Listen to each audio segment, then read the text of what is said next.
The emergency room doors burst open as paramedics rushed in with a stretcher. On it lay Marcus Wellington, one of the wealthiest men in the city, his face pale and his breathing shallow.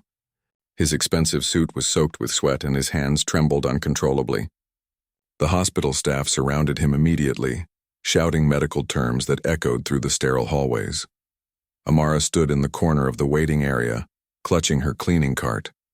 She had been mopping the floors when the commotion started. Her shift at City General Hospital was supposed to end in 20 minutes, but now she watched as doctors and nurses scrambled around the dying man. She recognized him instantly. Everyone in the city knew Marcus Wellington. His face was on billboards, in newspapers, and on television screens. He owned half the real estate in downtown and had built an empire from nothing, but right now none of that mattered. He was just another person fighting for his life. A doctor emerged from the treatment room, his face grave. He spoke urgently to a well-dressed woman who had arrived moments after the ambulance. She was Marcus's assistant, frantically making phone calls and trying to reach his family. Amara overheard fragments of their conversation. Severe allergic reaction, anaphylactic shock, unknown trigger. Minutes to live. The word sent chills down her spine. She had seen death before in this hospital. Too many times.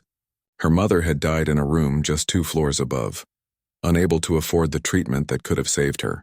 Amara had been only 16 then, left alone to navigate a world that seemed determined to crush her at every turn. She pushed those thoughts away and focused on her work. The floors would not clean themselves, and she needed this job. Every dollar counted when you lived in a tiny apartment with no heat and holes in the walls. But her eyes kept drifting back to the treatment room where Marcus Wellington lay dying. The doctors were running out of options. She could see it in their faces. They had tried epinephrine, antihistamines, and steroids, but nothing was working. His throat was closing up and his body was shutting down. The assistant was crying now, her phone pressed to her ear as she tried to explain the situation to someone on the other end. Amara felt a strange pull in her chest. She did not know why, but she could not look away. Something about the scene felt familiar, like a memory trying to surface from deep within her mind. Then it hit her. Years ago, when she was a child living in a rural village before her family moved to the city, she had seen something similar. Her younger brother had suffered a severe bee sting that caused his body to react violently. The local healer, an elderly woman everyone called Mama Zuri, had rushed to their home with a strange remedy. She had crushed specific herbs, mixed them with honey, and applied the paste to his skin while making him inhale the steam from boiled leaves. Within minutes, his breathing had eased and the swelling had gone down. Amara had never forgotten that day. Mama Zuri had taught her the names of those plants and explained how they worked. The knowledge had seemed useless in the city, where modern medicine ruled and ancient remedies were dismissed as superstition. But now, standing in that hospital corridor, Amara wondered if that old knowledge might be the only thing that could save Marcus Wellington. She hesitated. Who was she to interfere? She was just a cleaning lady with no medical training. The doctors would laugh at her or worse, have her thrown out. But the man was dying, and nobody else seemed to have answers. Amara made a decision that would change everything. She set down her mop and walked toward the treatment room. Her heart pounded in her chest and her hands felt clammy. A nurse tried to stop her at the door, but Amara spoke with a confidence she did not feel. "Please, I might be able to help." The nurse looked at her uniform and frowned. "You are not authorized to be in here. Please step back." "I know something that might work," Amara insisted, her voice stronger now. "I have seen this before. Please, just give me a chance." The lead doctor turned to look at her, exhaustion and desperation evident in his eyes. He was about to dismiss her when another alarm sounded from the monitors. Marcus's heart rate was dropping dangerously low. "We are losing him," a nurse called out. The doctor looked at Amara, then at his dying patient. "What do you have in mind?" Amara stepped forward, her mind racing. She needed specific herbs that she had seen growing in the small garden behind the hospital. The maintenance staff grew various plants there, including some that Amara had recognized from her childhood. She quickly explained what she needed, describing the leaves and flowers in detail. A young intern volunteered to run to the garden. He returned within minutes, slightly out of breath, carrying the plants Amara had described. She took them to the small sink in the corner and began preparing them exactly as Mama Zuri had taught her all those years ago. The doctors watched in silence as Amara worked. She crushed the leaves into a paste, added a small amount of honey from the staff kitchen and warmed it slightly. Then she approached Marcus Wellington. His eyes were closed, his breathing barely perceptible. His skin had taken on a bluish tint. There was no time for doubt. "Please, sir, stay still," Amara whispered. Though she doubted he could hear her, she applied the paste to his temples and neck, then placed a small amount under his nose so he could inhale the scent. She worked quickly but carefully, her hands steady despite her racing heart. Then she did something that made everyone in the room gasp. She leaned down and pressed her lips near his nose and mouth, breathing gently, allowing him to inhale the vapor from the herbs she had chewed. It was an old technique Mama Zuri had used to deliver medicine directly to the lungs. For a moment, nothing happened. The monitors continued their alarming sounds, and the medical staff stood frozen, unsure whether to stop her or let her continue. Then Marcus Wellington gasped. His eyes flew open and he began to breathe more easily. The blue tint started to fade from his skin. The monitors showed his heart rate stabilizing. Within minutes, the crisis had passed. The room erupted in shocked murmurs. The lead doctor checked Marcus's vital signs repeatedly, unable to believe what he was seeing. The allergic reaction was reversing. The swelling in his throat was going down. He was going to survive. Amara stepped back, her legs suddenly weak. She had done it. Somehow, that ancient knowledge from a poor village had saved one of the richest men in the country. But as the medical staff crowded around Marcus Wellington, celebrating the miracle they had just witnessed, nobody noticed Amara quietly slipping out of the room. She picked up her mop and cart and finished her shift, her hands shaking the entire time. She did not know it yet, but her life was about to change in ways she could never have imagined. The kiss that saved a billionaire's life had set in motion, a chain of events that would challenge everything she believed about herself and the world she lived in. Marcus Wellington would remember the face of the young woman who had whispered those words and brought him back from the edge of death. And he would spend every resource at his disposal to find her and understand how a hospital cleaning lady had succeeded where modern medicine had failed. 3 days passed before Amara heard anything about the incident. She had continued her work at the hospital, cleaning floors and emptying trash bins, trying to forget the strange night when she had saved a dying man. Nobody had mentioned it to her. No doctors had sought her out. No administrators had called her into their offices. It was as if the whole thing had been a dream. But on Thursday morning, everything changed. Amara arrived for her early shift at 5 a.m, just as she always did. The hospital was quiet at that hour, with only the night staff finishing their rounds and the emergency room handling the occasional late-night crisis. She went to the supply closet to get her cleaning cart when her supervisor, Mrs. Henderson, appeared in the doorway. "Amara, you need to come with me," the older woman said, her expression unreadable. Amara's heart sank. She had been fired from jobs before, usually without warning and for reasons that made no sense. She followed Mrs. Henderson down the corridor, preparing herself for the worst. But instead of heading to the administrative offices, they walked toward the executive wing of the hospital, a section Amara had never entered before. The floors here were polished marble, not the plain tiles of the regular hallways. Expensive. Artwork hung on the walls and the furniture in the waiting areas looked like it belonged in a luxury hotel.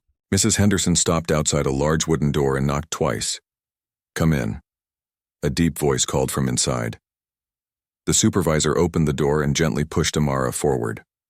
The room was an office, but unlike any office Amara had ever seen. Floor-to-ceiling windows offered a stunning view of the city skyline. A massive desk sat in the center, and behind it stood a man in an elegant suit, Marcus Wellington. He looked completely different from the dying man Amara had seen 3 nights ago. His face had color. His eyes were alert and sharp. He radiated power and confidence. When he saw Amara, his expression softened. "Thank you, Mrs. Henderson." "That will be all," he said. The supervisor left, closing the door behind her. Amara stood frozen, unsure what to do or say. Marcus Wellington walked around his desk and extended his hand. "I have been searching for you. The doctors told me what you did. They said you saved my life when all their modern equipment and training had failed." Amara shook his hand awkwardly. Her own hand was rough from years of scrubbing floors while his was smooth and well manicured. She felt completely out of place in this expensive office. "I just remembered something from my childhood," she said quietly. "My village healer used those herbs. I did not know if it would work." "But it did work," Marcus said, gesturing for her to sit in one of the leather chairs near his desk. "The doctors have been studying what you used. They are amazed. They want to understand the science behind it." Amara sat down carefully, afraid she might damage the expensive furniture with her worn uniform. "It was just old knowledge. Nothing special." Marcus studied her for a long moment. "Everything about you is special, Amara. May I call you Amara?" She nodded, surprised he knew her name. "I owe you my life," he continued. "And I always pay my debts. I want to help you. Whatever you need, name it. Money, a better job, education, anything." Amara's mind raced. She could ask for so many things. Money to move out of her terrible apartment.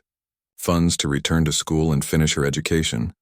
A better job with decent pay. But something held her back. She had learned long ago that accepting help from wealthy people often came with strings attached. "I do not need anything," she said. "I am just glad you survived." Marcus laughed, a genuine sound that filled the office. "You are the first person in years who has not asked me for something. Do you know how rare that is?" Amara did not know how to respond, so she remained silent. Marcus walked to the window and looked out at the city. "I built an empire in this place. I own buildings, businesses, and more wealth than I could spend in 10 lifetimes. But when I was lying on that hospital bed, dying, none of it mattered. All my money could not save me. The best doctors in the country could not save me. But you did." He turned back to face her. "That changes a person. It makes them question everything.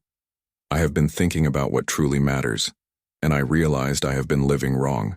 Amara listened, fascinated despite herself. She had never imagined someone like Marcus Wellington questioning his life. "I want to create something meaningful," he said. "A foundation that preserves traditional healing knowledge. A research center that studies ancient remedies alongside modern medicine, and I want you to be part of it." "Me?" Amara could not hide her shock. "I'm just a cleaning lady. I have no education, no credentials." "You have something more valuable than credentials," Marcus replied. "You have knowledge that saved a life. You have intuition and courage. Most people would have been too afraid to step forward like you did. I need people like you." Before Amara could respond, there was a sharp knock on the door. A tall, elegant woman entered without waiting for permission. She wore a designer suit and carried herself with the confidence of someone who belonged in places like this. "Marcus, we need to discuss the shareholders' meeting," she said, then noticed Amara. Her eyes narrowed. "Who is this?" "Vanessa. This is Amara. She is the woman who saved my life," Marcus said. Vanessa's expression did not change. "How wonderful. Marcus, can we speak privately?" "Whatever you need to say, you can say in front of Amara," Marcus replied. Vanessa's jaw tightened. "Very well. The board is concerned about your recent behavior.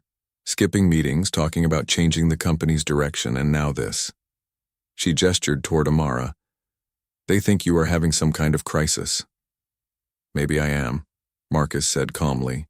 "Maybe nearly dying makes you realize you have been wasting your life chasing money instead of meaning. Meaning does not pay dividends," Vanessa shot back. "You have responsibilities. People depend on you. You cannot just throw everything away because you had a health scare." Amara stood up, uncomfortable being in the middle of this argument. "I should go. My shift is starting." "No, please stay," Marcus said. He looked at Vanessa. "We will discuss the shareholders later. Right now, I am making a decision about my foundation." Vanessa looked between them, her expression hardening. "I see. So this is how it is going to be. You are going to let some random woman influence your business decisions." "Vanessa," Marcus's voice carried a warning. "No, Marcus. Someone needs to say this. You do not know anything about her. She could be anyone. She could be using you." Amara felt heat rise in her cheeks. She had encountered people like Vanessa before, People who looked at her and saw only a poor girl from the slums, someone beneath their notice or concern. "I have asked for nothing," Amara said quietly but firmly. "I do not want his money or his influence. I simply did what anyone with compassion would do." Vanessa laughed, a cold sound. "How noble. And now you are in his office, having private meetings. How convenient." "That is enough," Marcus said, his voice hard. "Amara saved my life while you were busy trying to reach my lawyers to secure your position in my will. Do not think I did not notice." The room fell silent. Vanessa's face went pale, then flushed red. "How dare you? After everything I have done for this company, for you—" "You have done plenty," Marcus interrupted. "For yourself. This conversation is over. Please leave." Vanessa stared at him for a long moment, then turned on her heel and left, slamming the door behind her. Marcus sighed and rubbed his temples. "I apologize for that. Vanessa and I have worked together for years, but she does not understand that some things are more important than profit margins." Amara felt overwhelmed. She had walked into this office, expecting to be fired, and instead, she had witnessed a power struggle among the wealthy and been offered an opportunity she never imagined possible. "I need time to think," she said honestly. "This is all too much." Marcus nodded. "Of course, take all the time you need. But please, consider my offer. You have a gift, Amara. Knowledge that could help countless people. It would be a shame to waste it cleaning floors when you could be changing lives." As Amara left the office and returned to her cleaning cart, her mind spun with possibilities and fears. She had saved a man's life with a simple kiss and some herbs, and now that act had opened a door to a world she never thought she could enter. But she could not shake the feeling that stepping through that door might cost her more than she was willing to pay. For the next 2 weeks, Amara tried to return to her normal life. She woke up before dawn, took 2 buses to reach the hospital, cleaned floors for 8 hours, then returned to her small apartment to eat a simple meal before collapsing into bed. But nothing felt normal anymore. Marcus Wellington had left his contact information with her, along with a standing invitation to visit his foundation headquarters whenever she was ready. She kept the card in her pocket, pulling it out occasionally to make sure it was real and not something she had imagined. Her neighbors in the apartment building started treating her differently. Someone had seen her leaving Marcus Wellington's office, and word had spread through the community like wildfire. Some people looked at her with admiration, others with suspicion, a few with outright jealousy. "You think you are better than us now?" her neighbor Rosa asked one evening as they crossed paths in the building's narrow hallway. "Just because some rich man gave you attention?" "I do not think I am better than anyone," Amara replied tiredly. "I am still working the same job, living in the same apartment. But for how long?" Rosa challenged. "Everyone knows he offered you something. What are you waiting for? If I had that chance, I would take it in a heartbeat." Amara did not answer. She unlocked her apartment door and went inside, shutting out Rosa's judgmental stare. The truth was, she did not know what she was waiting for. Fear, maybe, or the certainty that accepting help from someone like Marcus Wellington would change her in ways she might not like. That night, as she lay in bed listening to the sounds of the city through her thin walls, she thought about her mother. What would she have advised? Her mother had been a practical woman who believed in hard work and self-reliance. She had always warned Amara about trusting rich people, saying they only helped others when it benefited them somehow. But Marcus Wellington's eyes had been sincere. He had not looked at her the way most wealthy people did, like she was invisible or beneath them. He had looked at her as if she mattered. The next morning, Amara made a decision. She would visit the foundation headquarters, not to accept anything, but to understand what Marcus really wanted. She owed it to herself to at least explore the possibility. She asked for a day off from work, which Mrs. Henderson granted with a knowing smile. Then she took the address from the card and found her way to the other side of the city, where the wealthy lived and worked in glass towers that touched the sky. The Wellington Foundation building was smaller than she expected, but beautiful. It was only 5 stories tall, with a modern design that incorporated green spaces and natural light. A security guard at the entrance checked her name against a list and waved her through with surprising courtesy. Inside, the lobby was filled with photographs and displays showing various humanitarian projects. clean water initiatives in rural areas, educational programs for underprivileged children, medical clinics in underserved communities. Amara walked slowly through the space, taking it all in. Impressive, is it not? She turned to find Marcus standing behind her, dressed more casually than before in dark jeans and a simple sweater. He looked younger this way, more approachable. I did not expect all this, Amara admitted. I thought foundations were just tax write-offs for the wealthy. Marcus smiled. Some are, but I wanted this to be different. Come, let me show you what we are building. He led her through the building, introducing her to staff members who were working on various projects.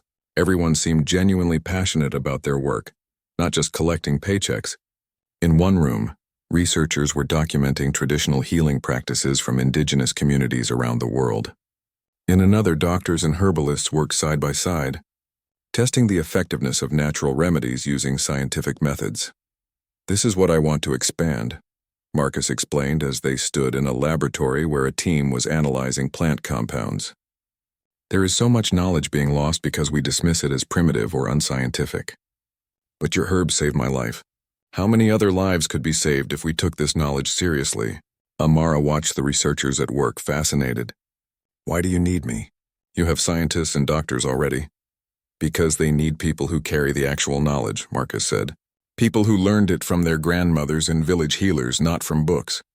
The researchers can study and test, but you can teach them what to look for, how to prepare remedies properly, why certain combinations work. You bridge two worlds. They continued to a conference room where a large map covered one wall. It showed dozens of locations marked with pins across multiple continents. These are communities with strong traditional healing traditions, Marcus explained. I want to send teams to learn from them, to document their knowledge before it disappears. But I need someone to lead this project, someone who understands both the value of this wisdom and the respect it deserves. Amara felt excitement building in her chest, but doubt followed quickly behind. I never finished high school. I have no training for something like this. Then we will provide training, Marcus said simply. Education, mentorship, whatever you need. But the foundation of it all, the understanding and respect for traditional knowledge that is already inside you, that cannot be taught. Before Amara could respond, her phone buzzed. It was a text from her landlord. Rent increase next month, 30% higher. She felt her stomach drop. Marcus noticed her expression change. Bad news? She showed him the message. My rent is going up. I already struggle to pay it. I do not know how I will manage. Marcus was quiet for a moment. Take the job, Amara. The salary would more than cover your rent. You would have health insurance, education benefits, everything you need. It was so tempting. Amara could feel herself wavering, but something still held her back. Can I think about it over the weekend? She asked. Of course, Marcus said, though she could see disappointment in his eyes. But I hope you will say yes. This is not charity, Amara. This is me recognizing talent and potential where others have overlooked it. Amara left the foundation building with her mind in turmoil. On the bus ride home, she stared out the window at the city passing by. Wealthy neighborhoods gave way to middle-class areas, then to the poorer sections where she lived. Two different worlds, usually never touching, but she had touched both now. She had saved a billionaire's life and been offered a chance to rise above her circumstances. The question was whether she had the courage to take it. When she arrived home, she found an eviction notice taped to her door. Her landlord was not just raising the rent. He was forcing out all the tenants in her building to renovate and charge higher prices.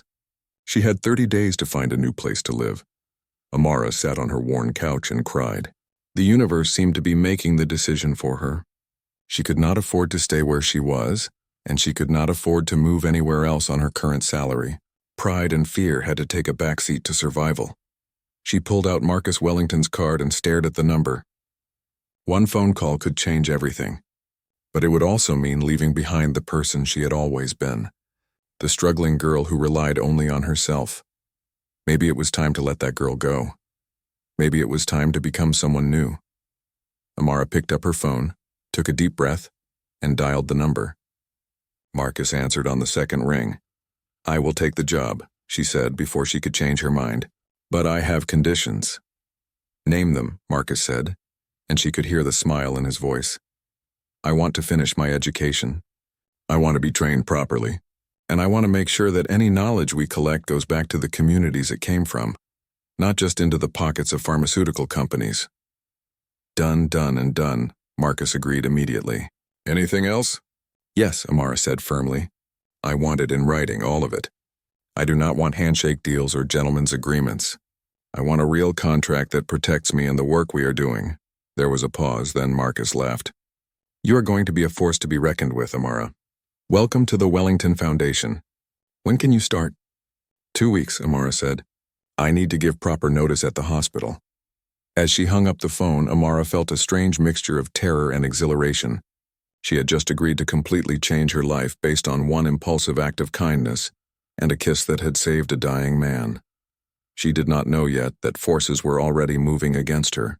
Vanessa and others who saw her as a threat were not going to let a poor cleaning girl upset the established order without a fight. The real battle was just beginning. Amara's first day at the Wellington Foundation started with a surprise. When she arrived at the building, the receptionist handed her a keycard and directed her to the 3rd floor. There, she found an office with her name on the door. Not a cubicle or a shared workspace, but an actual office with windows overlooking a small garden. Inside, she found a desk with a new laptop, office supplies, and a welcome package that included information about her health insurance, education benefits, and salary details. When she saw the salary figure, she had to sit down. It was more than 4 times what she had been making at the hospital. Marcus knocked on her open door a few minutes later. Everything to your liking? This is too much, Amara said, gesturing at the office. I have not done anything yet. You saved my life, Marcus reminded her. And you are about to help save many others. You deserve this space. Over the next few weeks, Amara threw herself into learning everything she could. The foundation provided her with a mentor, Dr. Sarah Chen, a medical anthropologist who had spent 20 years studying traditional healing practices around the world. Dr. Chen was patient and encouraging, never making Amara feel stupid for not knowing something. You bring something unique to this work, Dr. Chen told her during one of their sessions. You live this knowledge. You understand it from the inside. That is more valuable than any degree. Amara also enrolled in evening classes to complete her high school education. It was exhausting working full days and studying at night, but she was determined to prove she belonged in this new world. Not everyone at the foundation welcomed her presence. Some staff members whispered when she passed by, questioning why someone with no credentials had been given such an important position. Others were more direct in their skepticism. James Hartley, the foundation's chief financial officer, made his feelings clear during Amara's first team meeting. He was a sharp-faced man in his 50s who had worked with Marcus for over a decade. I think we need to discuss the elephant in the room, James said, looking directly at Amara. We are launching a global initiative based on traditional medicine. Our credibility depends on having qualified people leading this work. No offense to Miss Amara, but her lack of credentials could be a problem when we approach potential partners and funders. Amara felt every eye in the room turn to her. Her face burned with embarrassment and anger. But before she could respond, Dr. Chen spoke up. With all due respect, James, credentials are not the same as competence. Amara has knowledge that took generations to develop. She saved Marcus's life when all our credentialed doctors could not. That speaks louder than any diploma. I am not questioning her experience, James said smoothly. I am questioning whether that experience translates to managing a multi-million-dollar project. Then we train her, Marcus interjected. Just as we would train anyone else who needed specific skills. Amara is not managing this project alone. She has a whole team supporting her. The meeting continued, but Amara could not shake the feeling that James was right about one thing. She was in over her head. That night she stayed late in her office, reading through project proposals and research papers, trying to understand the scope of what they were trying to accomplish. She was so absorbed in her reading that she did not hear someone enter until they spoke. Burning the midnight oil? Amara looked up to find Vanessa standing in her doorway. Marcus's former business partner looked as elegant as ever in a tailored suit, but her expression was cold. Just catching up on some reading, Amara said carefully. Vanessa walked into the office, uninvited, and sat in one of the chairs facing Amara's desk. I wanted to talk to you privately. Woman to woman. About what? About Marcus, Vanessa said bluntly. You need to understand something. He is going through a crisis. Nearly dying scared him, and now he is making impulsive decisions. This foundation hiring you, all of it is part of that crisis. He seems very clear about what he wants, Amara replied. Right now, yes, but what happens when he realizes this was all a mistake? What happens to you then? Vanessa leaned forward. You seem like a decent person, Amara. I do not want to see you get hurt. Marcus has a pattern. He gets excited about projects, invests heavily, then moves on to the next thing. And the people he used for those projects get left behind. Amara felt doubt creeping in. Why are you telling me this? Because someone should warn you. Look, I will be honest. Marcus and I had plans before his medical emergency, business plans that could have made both of us incredibly wealthy. Your presence is complicating those plans, but I am willing to make you an offer. What kind of offer? Vanessa pulled out a checkbook and wrote something on it, then slid it across the desk. Amara looked down and saw an amount that made her gasp. $100,000. That is yours if you resign from the foundation and disappear from Marcus's life. You can use it to finish your education, start a business, whatever you want. But you need to leave. Amara stared at the check, her mind reeling. That amount of money would change her life. She could afford a real apartment, could pay for school without working nights, could help the people in her community who were struggling just as she had been. But accepting it would mean abandoning the work she had just started. It would mean letting Vanessa win. It would mean admitting that she did not belong here. No, Amara said quietly, sliding the check back across the desk. Vanessa's eyes narrowed. Excuse me? I said no. I am not leaving. You are making a mistake, Vanessa said, her voice hardening. You think Marcus cares about you? You are just a project to him, a way to feel good about himself. Once that feeling fades, you will be nothing to him. Maybe, Amara said, finding her courage. But that is my risk to take. I did not come here for Marcus. I came here because I believe in this work. Because I know traditional healing knowledge is valuable, and if I can help preserve it, then I need to try. Vanessa stood up, snatching the check back. Fine, but do not say I did not warn you. And when this all falls apart, do not expect any sympathy from me. After Vanessa left, Amara sat in the silence of her office, her hands shaking. She had just turned down more money than she had ever seen in her life. Had she made the right choice? Her phone buzzed with a text from Dr. Chen. Great work on the Kenya proposal. You have real talent for this. See you tomorrow. That simple message steadied her. She was learning. She was contributing. She belonged here, regardless of what Vanessa or James or anyone else thought. The next few months were challenging but rewarding. Amara worked harder than she ever had in her life, learning about project management, grant writing, and international development work. She also began traveling with research teams to document traditional healing practices in rural communities. Her first trip was to a village in Guatemala where an elderly healer agreed to share her knowledge of medicinal plants. Amara served as a bridge between the healer and the scientific researchers, helping them understand not just what plants were used, but why and in what context. The healer, Doña Maria, reminded Amara of Mama Zuri from her childhood. She had the same gentle wisdom, the same deep connection to the natural world. On Amara's last day in the village, Doña Maria pulled her aside. You carry a great responsibility, the old woman said in Spanish, which Amara had learned enough of to understand. You stand between two worlds, the world that wants to take and the world that wants to give. Make sure you know which one you serve. Those words stayed with Amara long after she returned home. She thought about them when James questioned her budgets, when Vanessa spread rumors about her relationship with Marcus, when well-meaning colleagues suggested she might be more comfortable in a less visible role. She also thought about them when Marcus invited her to dinner at an expensive restaurant to celebrate the foundation's first major success. They had secured funding for 10 new research projects and partnerships with 3 universities. None of this would have happened without you, Marcus said, raising his glass in a toast. You brought authenticity and vision to this work. Amara clinked her glass against his, but she felt uncomfortable. People were staring at them, and she could imagine what they were thinking.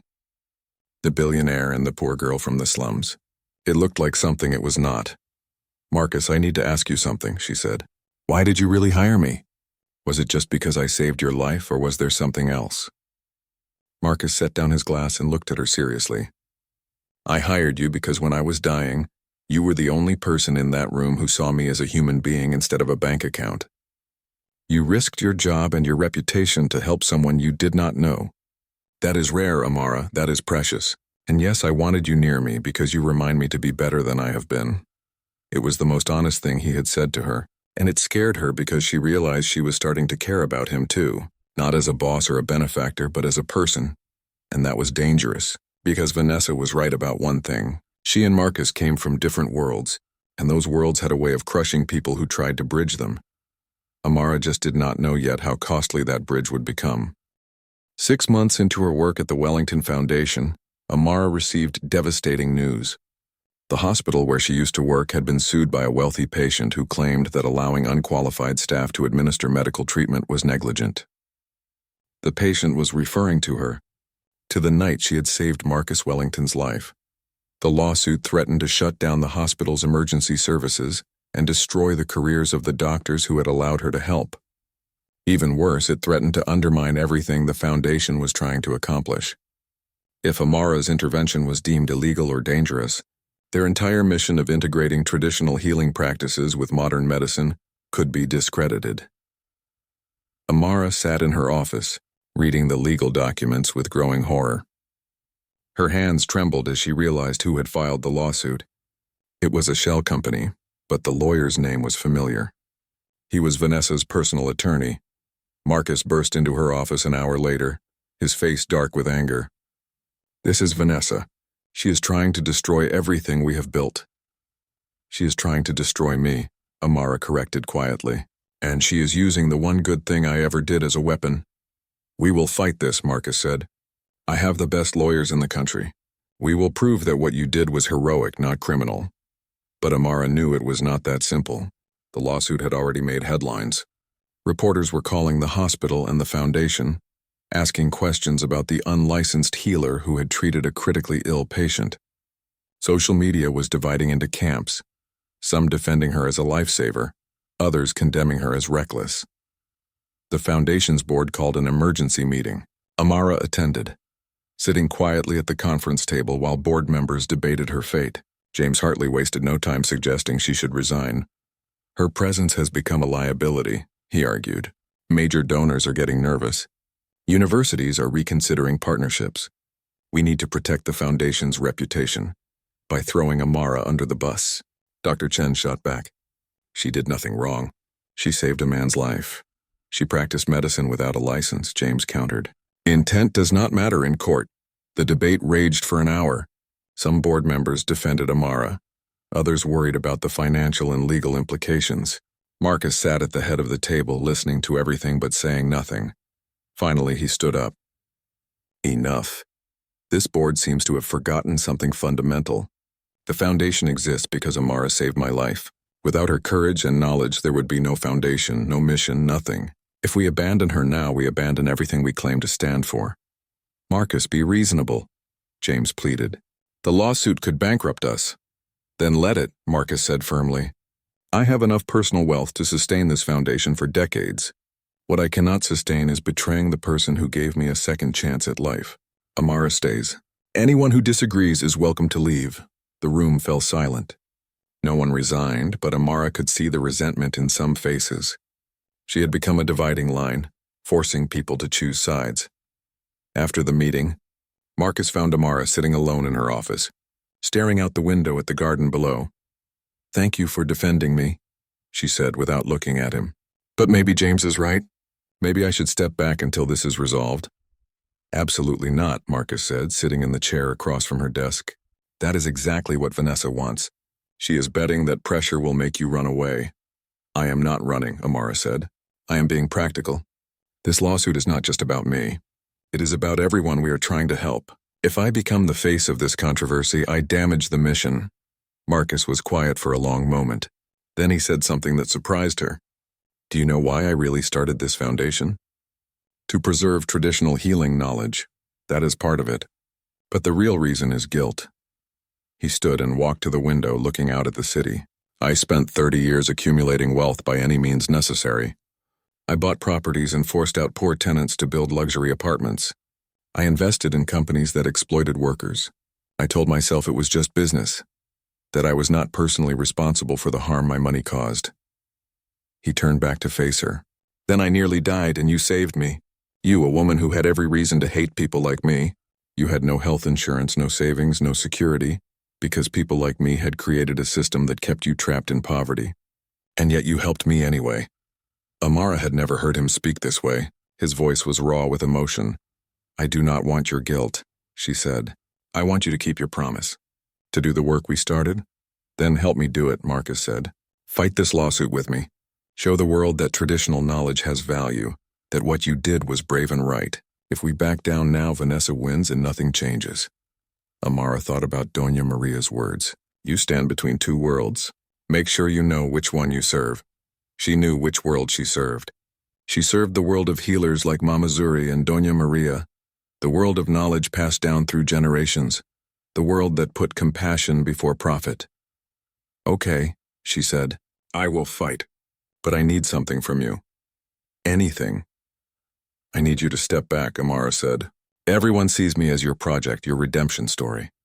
But this work is bigger than both of us. Let me be the face of the foundation. Let me show people that traditional healers are not relics or curiosities. We are people with real knowledge and real dignity." Marcus looked uncertain. "That will put you in the direct line of fire." "I have been in the line of fire my whole life," Amara said. "At least now I'm fighting for something that matters." The next day, Amara called a press conference. Against the advice of the foundation's lawyers and PR team, she stood before cameras and reporters and told her story. Not Marcus's story, but hers. She talked about growing up in poverty, about her mother's death, about working as a cleaning lady while dreaming of something more. She talked about Mama Zuri and the knowledge that had been passed down through generations.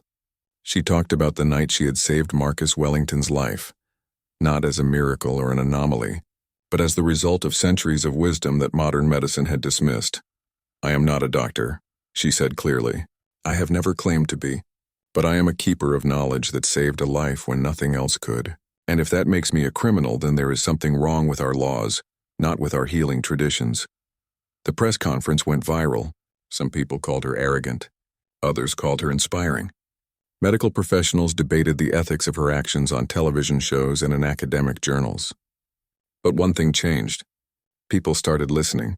Traditional healers from around the world reached out to the foundation, offering to share their knowledge. Researchers who had dismissed their work as unscientific began asking questions. Even some doctors who had been skeptical started wondering if there was value in approaches they had been trained to ignore. The lawsuit continued, but public opinion had shifted. Donors who had been nervous began to see the foundation as pioneering rather than reckless. Universities that had backed away started reaching out again. Vanessa, realizing her plan had backfired, tried to settle the lawsuit quietly. But Amara refused. She wanted a public ruling, a legal precedent that might protect other traditional healers in the future. The case went to trial. Amara testified about her actions that night, about her training under Mama Zuri, about the specific properties of the herbs she had used. Expert witnesses from both sides debated the science and ethics of traditional medicine. In the end, the judge ruled in favor of Amara and the hospital. He stated that in emergency situations where conventional medicine had failed, compassionate intervention using traditional methods could not be criminalized, especially when it proved successful. It was a narrow ruling, but it was a victory. The day the verdict was announced, Amara stood outside the courthouse with Marcus beside her. Reporters shouted questions and cameras flashed, but she felt strangely calm. "How do you feel?" a reporter called out. Amara thought about everything she had been through. The fear, the doubt, the attacks on her character and credentials. She thought about Mama Zuri and Doña Maria, about her mother who had died because she could not afford treatment, about all the people whose knowledge had been dismissed and forgotten. "I feel like this is just the beginning," she said. And it was. Over the next year, the Wellington Foundation grew into something neither Marcus nor Amara had imagined. They established research centers in 12 countries, created scholarships for students studying traditional medicine, and built bridges between indigenous healers and modern medical institutions. Amara completed her high school education, then enrolled in a university program in medical anthropology. She traveled the world, learning from healers and sharing their knowledge with researchers who finally understood its value. Marcus stepped back from daily operations, allowing Amara and her team to lead. He and Vanessa eventually reconciled professionally, though their relationship was never the same. James Hartley resigned from the board and was replaced by Dr. Chen. People often asked Amara if she and Marcus were romantically involved. The truth was more complicated. They cared deeply for each other, but they had both realized that their connection was not about romance. It was about mutual transformation. He had given her opportunities she never thought possible. Sissy,